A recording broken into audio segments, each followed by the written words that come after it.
assortment of other breeds are brought in to bring certain characteristics, and then that dog breeds true, but it doesn't really behave like any of the foundation breeds. Okay, in the US we have a dog that was developed the exact same way that the Ridgeback was developed. It's called the black-mouthed CurDog. And there are black-mouths out there that if you didn't know any better, you would swear that black-mouth was a ridgeless Ridgeback. And the reason why is because that breed was developed the exact same way on a different continent. Okay, Ridgebacks were developed through that process in Southern Africa. Black-mouths were developed that exact same way here in the United States. Okay, so lo and behold, at the end of 200 years of breeding, they look the same because they're the same dog. Okay, a guy I know who trains mountain lion dogs for a living. What our dogs are supposed to do, right? Silent track, intense chase, vocal Angel Bay. He breeds dogs to do that work, and you know how he got his dogs to do that particular, not work like, you know, straight hounds, not work tracks like the bloodhounds that he runs, or walkers like the coon dogs that he uses. The dogs that he has that do the nuts and bolts work, 80% of the work of his line hunting, he calls those his mixed up dogs. And when I asked him about them, we spent a lot of time talking about them. What they are, they're CurDogs. They're CurDogs that he's developed for that work, and you know what they are? They're Big 5 Coonhound Foundation crossed with pointers. Okay, and what do we have in our dogs? Pointers. Except ours is based on the Khoisan dog, right? We've got the Khoisan dog crossed with a little bit of Sighthound and a little bit of pointing stock, right? And depending on who you believe, there might also be Bloodhound in there, right? There might also be some Border Collie in there, depending on who you believe.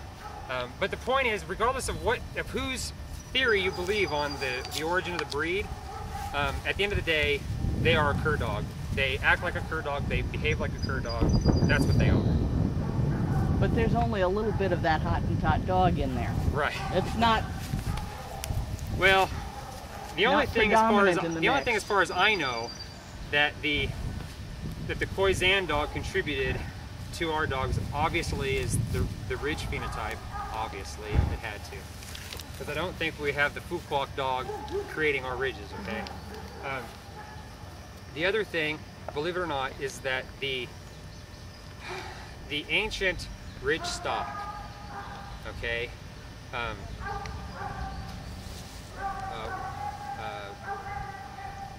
again, take Sean Hall's theories for whatever you want to make of them.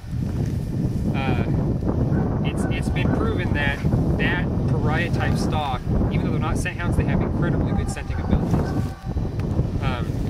There were dogs that were developed in the Soviet Union to do what we have our like beagles do and German shepherds do, to sniff out explosive materials in airports. They needed a dog that had that good a nose that could do that work, but could withstand the cold of that area. And you know how they got it? They crossed Malamutes with jackals from Africa. Whoa. And the F1s weren't controllable. It's like the early Khoisan dogs. They talk about the semi-domesticated Khoisan dog. Okay, Sean believes that they have jackal in them. I actually tend to agree with her. I know you're going to kill me, but I think that there probably is some. There's 3 species of jackal. I don't want to go into it. But isn't the DNA totally different? No! Huge misconception. Okay, I'll go into it. There are 3 species of jackal. The golden jackal that's on the northern end of Africa and into the subcontinent of Asia, that dog has, what's the dog genome? They're 2 chromosomes short. So that's why everybody says, dogs can't cross with jackal, so Sean has to be wrong. That's not true. The reality is that the golden jackal, the last pair of chromosomes, are twice as long as a normal chromosome, and they contain the DNA material that these last pair of chromosomes in the canis are canid. That genetic material, instead of being in 2 separate chromosomes, it's in 1 long one. Whoa. Most people don't know that. Okay, so it's been proven that the golden jackal dog hybrid not only produces viable offspring, but fertile offspring. They are not sterile hybrids. And then if you go further south, if you go into the central portion of Africa and in the southern part of Africa, you have 2 different species of jackal, and those do have the exact same chromosome count as a domestic dog. So the dogs that are most likely to be crossed with the Khoisan dog, which through whatever permutations and slight dilutions or strong dilutions might be in there, it's very possible that there's jackal back there. Now granted, how much of any one of these dogs' genes can be traced back to a jackal? 1/100th of 1%. Okay, but the point is that you don't have to have a scent hound to get good scenting ability. So that's what they did. They have, and the Soviet bomb dogs in the airports, they had, the F1s were uncontrollable. They were too wild, but they crossed them back to the Malamute. The F2 hybrids, they were exactly what they were looking for. They were biddable, they had unbelievably good noses, and they worked themselves to death. And they had very, very strong noses, and of course they had that double coat to deal with the climate.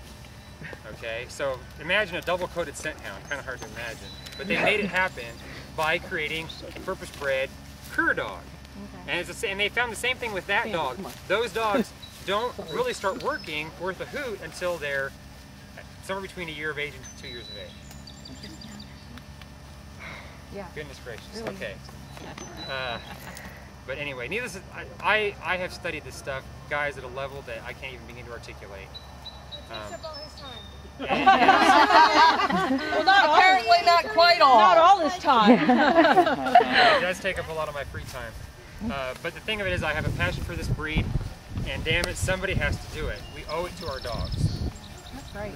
Okay, we owe it to our dogs. If we really love them, we need to stop lying about what they are.